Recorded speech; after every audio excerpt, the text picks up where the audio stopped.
pakiramdaman natin yung accelerator. Kita dyan nanginginig, no? Yan, no? Lakas, nanginginig. Mga check engine. Yan, no? Oh, ayun, meron reaction. Ibig sabihin, may okay yung ano. Yung number 1. Oh, yeah. Ibig sabihin, meron. So, number 2. P0301 cylinder. So, ayan ang problema, guys. Number 1, misfire detected. Tapos, P0420 catalytic system error or EFFF. Ibig sabihin, ano to, bank 1. Ano yan? Oxygen sensor. So, ito yung original. Ito yung nabili. Surplus din ito. Ito naman yung kangayo. Hindi pwede nga sa video. So, i-start natin, guys. Ayan na yung ano. Wala na yung check engine. Wala na yung vibrate. Magpalang araw, guys. So, another client naman tayo na Suzuki Transformer. So, ang problema ito, guys, sa check engine, wala daw hatak. Tapos, nanginginig yung makina. So, samahan nyo ko sa basic pointer sa tutorials kung paano natin may address yung issue ng unit, kung ano yung mga problema, ano yung mga code na lalabas, at saka ano yung main issue talaga, ano yung dapat palitan na pyesa. Okay, kaya pa tayo dito from ano to, tawag niyan sa part ng Kabakan area, so which is bandang ano yan, North Cotabato, guys. So, samahan nyo ko sa konting pasilip kung paano natin ma-address yung problema ng unit na to. So, tara, let's start. Let's go. Pasok natin, guys. Nangyari, hinila na kasi ito eh. Tinaw na ito ng may-ari dahil nanginginig na raw at hindi daw nila alam kung paano gagawin. So check na natin para makita natin yung problema. Yun. So kita nyo naman na ano na yung ano, tinanggal na nila yung mechanism. Pero ang gagawin natin, papakita ko sa inyo, papandarin muna natin yung unit para makita natin kung ano yung kalatabasan. Baklas-baklas na to, baklas-baklas na to yun. So check ko muna yung mechanism niya. So makikita nyo, guys, wala na siyang independent coil. Tapos ano, tawag yan, tinanggal na rin yung isang independent coil. So ikakabit ko muna to.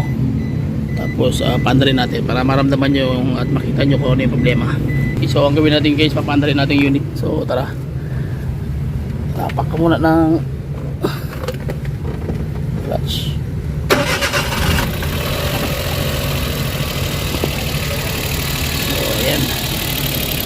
So, pakiramdaman natin yung accelerator. Kita dyan nanginginig, no? Yan, no? Lakas, nanginginig.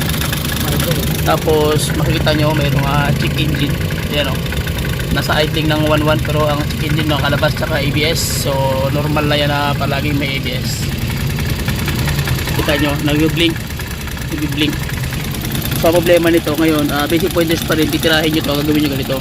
So tanggal na to kasi hinahatak na, hinila na to eh. Sige, ano mo, Brad? Okay. So tingnan natin kung mayroong reaction yung spark plug. Ay, yung ano, independent coil. Wala. So wala.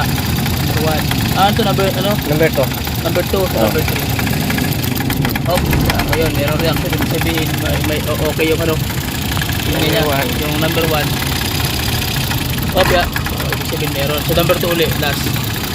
Yung number 2, check natin. So walang reaction, balik. Okay, so wala talaga. So yun ang problema. Okay. So ang problema niya is yung misfire yung kanyang ano, independent coil number 2. So ibig sabihin, may problema yung ano niya, linya nito. Saka yung independent coil. So yun ang mapunta natin. So ang gawin natin, i-change ka natin para malaman natin kung ano yung problema lahat. Okay? So tara. Gawin natin, guys, pag once na mag-engines, ano kayo ng mga Suzuki. So kailangan meron kayo itong scanner, Ansel.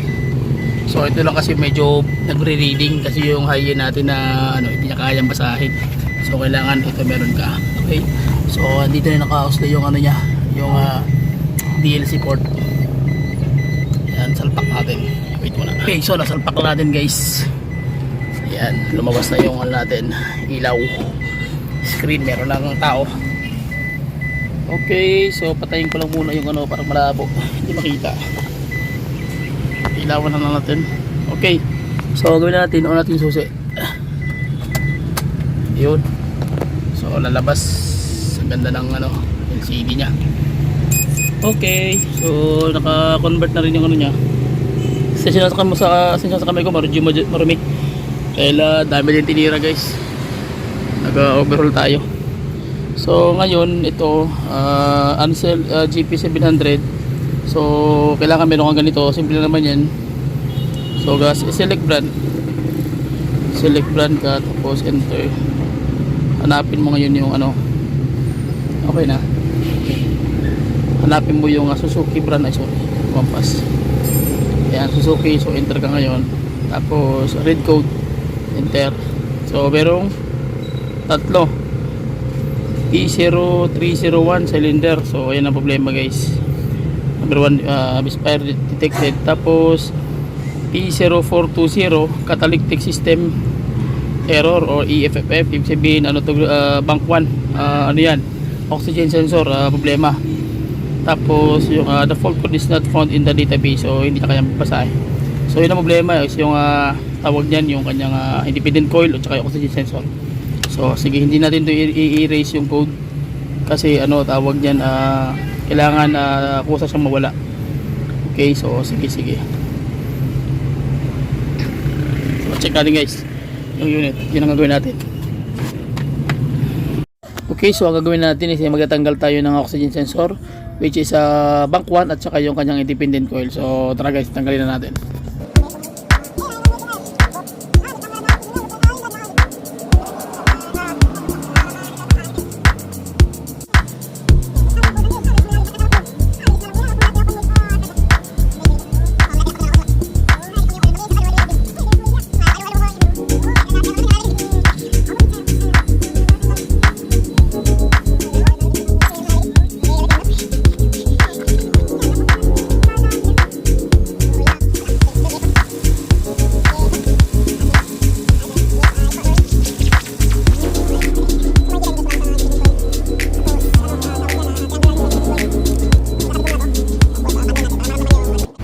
So ito yung original, ito yung nabili, surplus din ito. Ito naman yung kanyang luma. Mas bago pa nga yung ano, 17. Iyan yung ano, yung ipapalit, 17. Ito lang yung kuno. Okay, Ito lang yung kuno niya. so ayan na, nakabit na.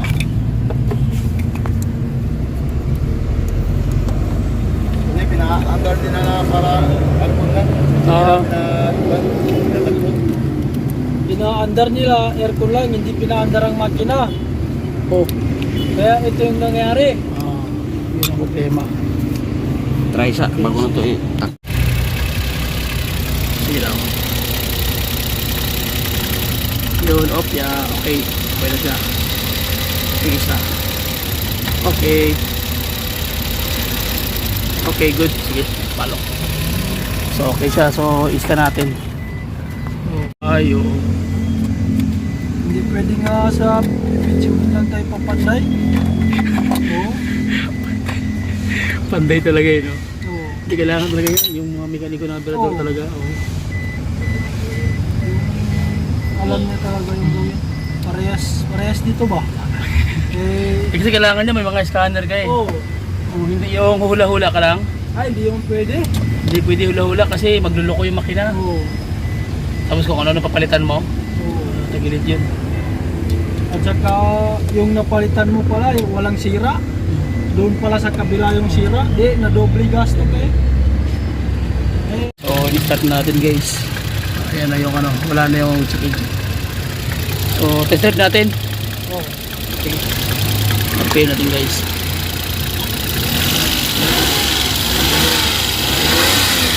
Wala na yung vibrate. Okay na. Sige. Test drive natin. So, ulit. Patay natin. Tapos, start natin. Okay na.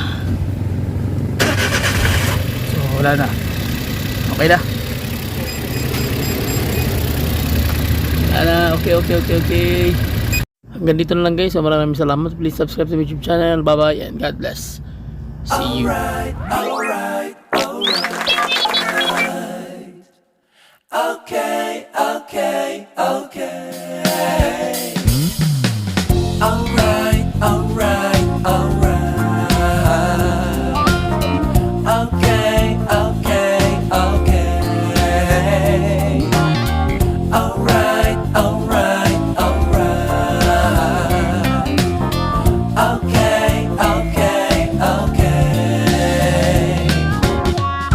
Da da da da da